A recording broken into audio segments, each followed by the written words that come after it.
Welcome to Creepy Files. Ako si Kuya Juan, where fear meets the unknown.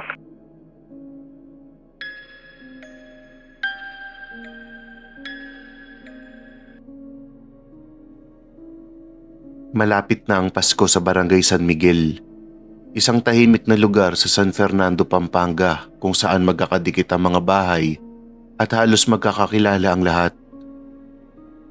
Sa umaga, maririnig ang ingay ng tricycle, tawanan ng mga bata at amoy ng bagong saing na kanin. Ngunit pagsapit ng gabi, lalo na kapag December, nagiging kakaiba ang pakiramdam sa lugar. Stories are exclusives only here on Creepy Files with Kuya Juan. Si Ramon ay may asawa at isang anak na lalaki. Lumaki siya sa parehong barangay, kaya sanay na siya sa tradisyon ng caroling. Bata pa lang siya, nakapila na siya sa mga gate tuwing gabi. Hawak ang tansa na ginawang tambol, umaasang may lalabas at magbibigay ng barya o candy. Kaya noong December 18, wala siyang kahit anong kaba nang may kumatok sa kanilang gate bandang alas 8 ng gabi. Mga bata lang yan, sabi niya sa sarili. Lumabas ang asawa niyang si Liza at nag-abot ng barya.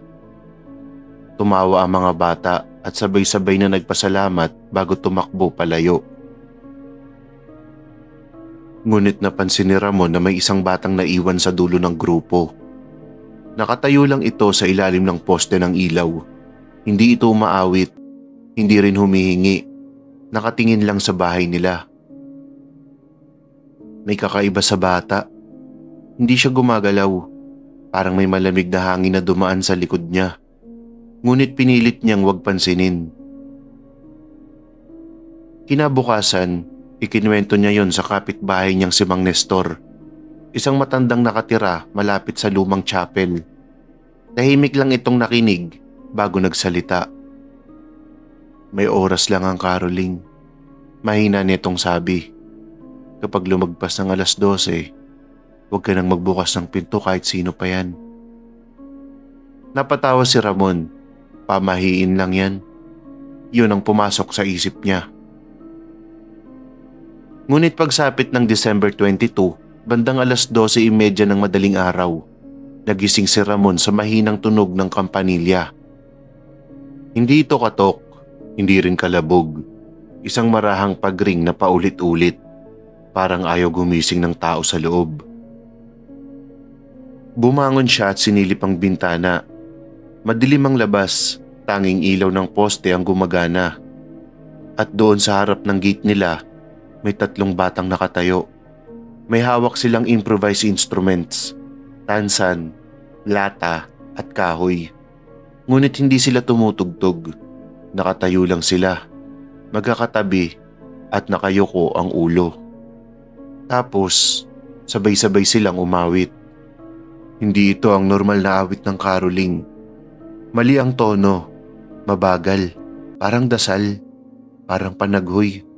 At sa bawat salitang binibigkas nila, parang unti-unting bumibigat ang dibdib ni Ramon. Nagising si Liza, tinanong siya kung sino ang nasa labas.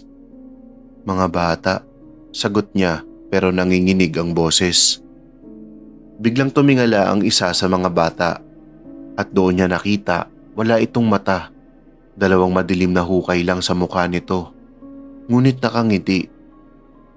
Tumigil ang awit, tumahimik ang lugar. Pagkatapos, may nagsalita. Boses ng bata pero parang sabay-sabay ang pagsasalita.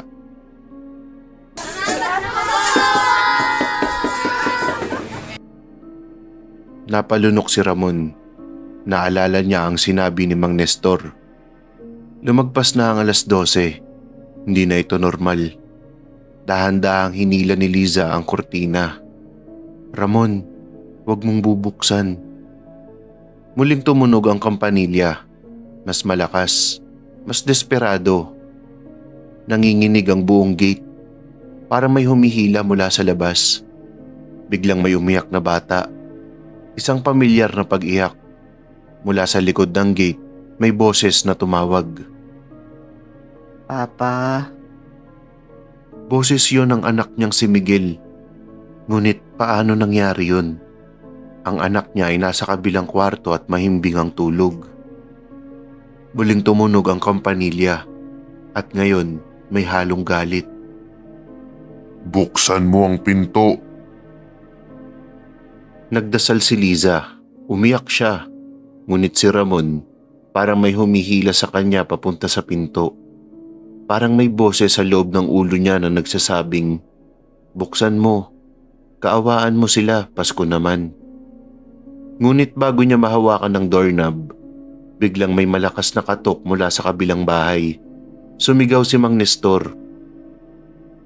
"Huwag mong bubuksan, huwag kang lalabas." Biglang tumahimik ang lahat. Parang naputol ang hangin.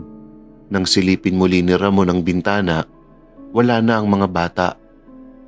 Kinabukasan, balita sa barangay nila na may lalaking natagpo ang patay sa kabilang street. Bukas ang pinto at sa loob ng bahay niya, may basang bakas ng paa ng bata. Papasok ngunit walang palabas.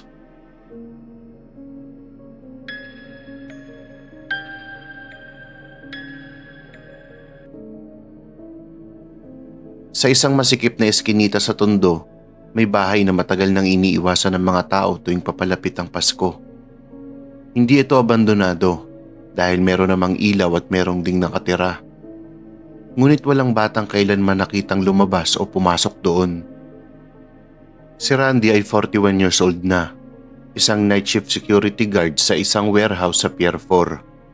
Tuwing umaga siya umuuwi, tuwing gabi siya umaalis. Sanay na siya sa dilim, sa katahimikan at sa mga aninong gumagalaw sa gilid ng paningin. Pero may isang gabi ng Disyembre na tuluyang bumago sa paniniwala niyang wala siyang kinatatakutan. Stories are exclusives only here on Creepy Files with Kuya Juan. December 21 yun, katatapos lang ng duty ni Randy at maaga siyang umuwi dahil sinabihan siyang walang pasok kinabukasan. Tahimik ang iskinita, wala ang ingay ng mga batang naglalaro, wala ang sigawan ng mga nagiinuman. Parang may kasunduan ng buong lugar na manahimik. Pagpasok niya sa bahay, nadatnan niya ang asawa niyang si Rica na nakaupo sa hapag. Hawak ang rosaryo. Hindi ito normal dahil hindi naman relihiyosa si Rica. Tapos na yung caroling, sabi nito. Hindi siya tinitingnan. Napakunot noo si Randy. Anong caroling? 10:00 pa lang. Dahan-dahang tumingin si Rica. Namumutla ang muka. Hindi mga bata. Bago pa makapagtanong si Randy, may kumalansing sa labas.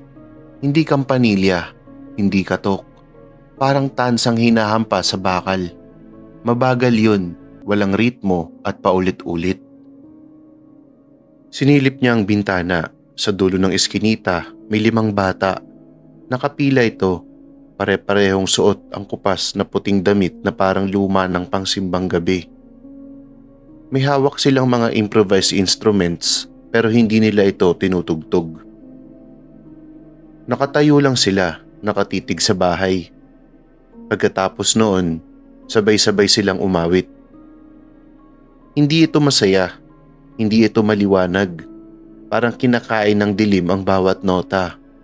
At habang tumatagal, mas lalo itong nagiging mabagal. Parang sinasadya nilang pahabain ang bawat salita. Napansin ni Randy na wala ni isa sa mga bata ang kumukurap. Tumigil ang awit at ang sabi, "Namamasko po." Sabay-sabay na sabi ng mga bata. Hindi gumalaw si Randy. May bahagi sa utak niyang nagsasabing buksan ang pinto. Tapos na ang lahat. Ngunit may mas malakas na pakiramdam na mali ang lahat ng ito. Biglang nagsalita ang isa sa mga bata. Lumapit ito sa gate. Mas malinaw na ngayon ang mukha. Basag ang labi. May itim na likido sa gilid ng bibig. "Kuya, Sabi ng bata. pwede po bang pumasok?"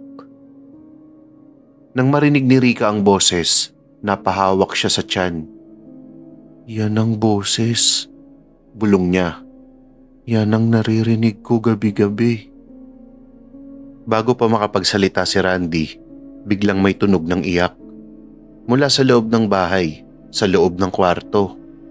Napalingon silang dalawa, ngunit wala silang anak. Wala silang kailanman naging anak.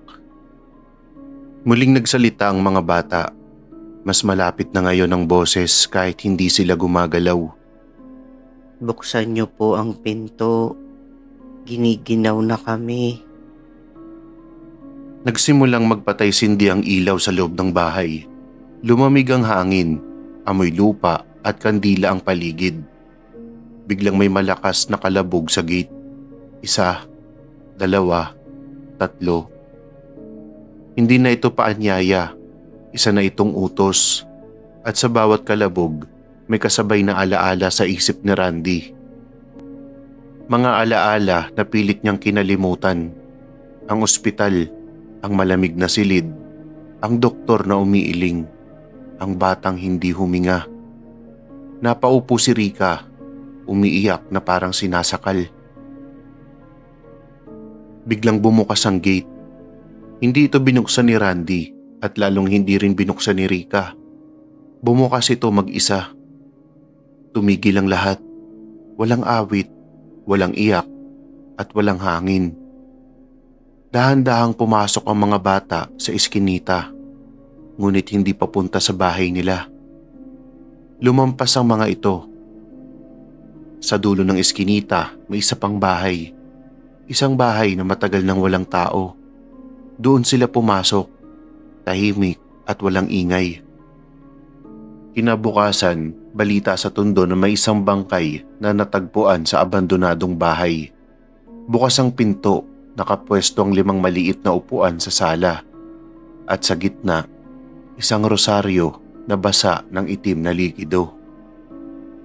Ako si Kuya Juan, and you've just opened another file from the dark.